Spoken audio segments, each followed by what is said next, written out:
Xarrëgjashi, ku e kemi Gjilanin. Tash Gjilani, unë mendoj që është një prej komunave që për shembull e shoh pak më ndryshe, me që mendoj që kryetari i vetëvendosjes megjithatë është kryetari fort. Jo për punë fort që i ka bënë, di që ka qenë shumë i kritikuar kështu me radhë, po në shoh që ai ka një farë kështu paraqitje cila e bën pak të ndryshëm prej atë që qytetarët janë mësuar zakonisht me patë vetëvendosje. Pra, nuk është agresiv, është i matur, është i urtë, bashkëpunues, pragmatik. Edhe kjo mendoj që ka më dhënë një avantazh të madh, plus që është kryetari i komunës.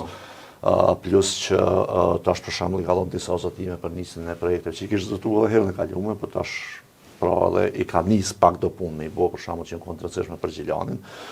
Mendoj që disavantazhet që mund të ketë ky është që nuk e ka ndihmën edhe për krahjen e PDK-s që ka pas herën e kaluar. Që është bërë realisht me vota të një pjesë të PDK-s për të që marrë Mustafës. Dhe dyta,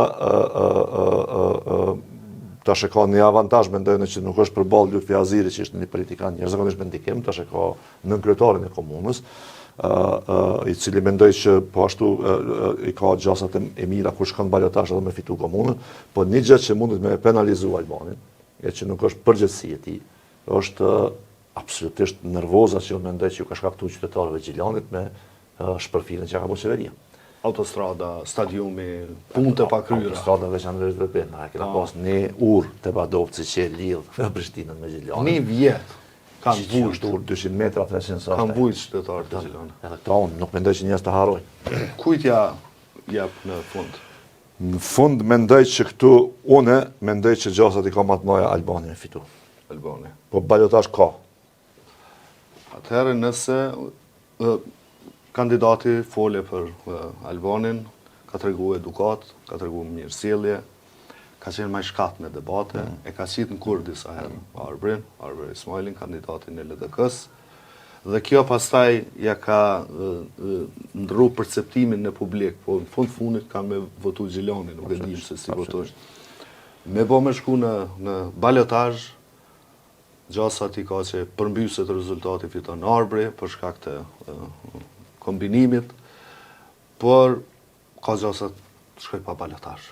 Dhe nëse shkon pa balotazh, atëherë nuk ka diskutim që fiton Albani. Vitia? Vitia, unë mendoj që këtu Sokol Haliti ka me marrë mandatin e 4.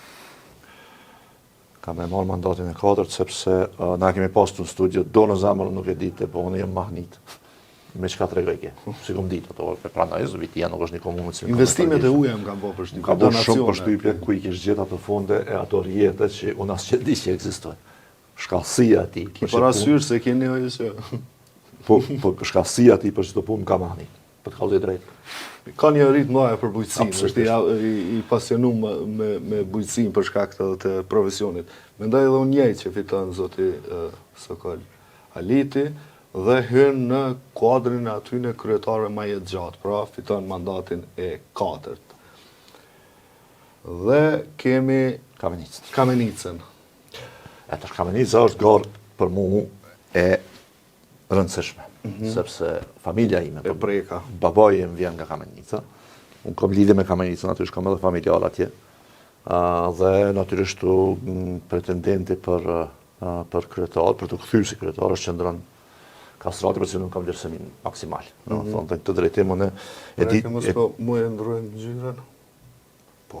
E di që ka me pas balotazh në Kamenicë, dhe më thonë kryetari aktual i vetëvendosjes shkon me qendron Kastratin, unë mendoj që në Kamenicë shumë lehtë qendron Kastrati mundet më u bë strumbullari që i mbledh të gjithë votuesit i JVV për me votu për ta. Në rondin e një parti shumë e vogël PSD-ja, një kandidat shumë i fuqishëm, që kërkush s'ja ka i nati për partive tjera dhe... Edhe i cili si kryetar e ka humb garën herën e kaluar për shkak të faktorëve të ndryshëm, por më shumë për shkak të ndërhyrjes antikushtetuese të qeverisë në reformën e arsimit. Po sa harrojmë këtu. Po. Se ja përmbysi punën që ka bë. Uroj qendronit që të fitoj, balotazh besoj që do të ketë. Kisha dashur me fitu qendroni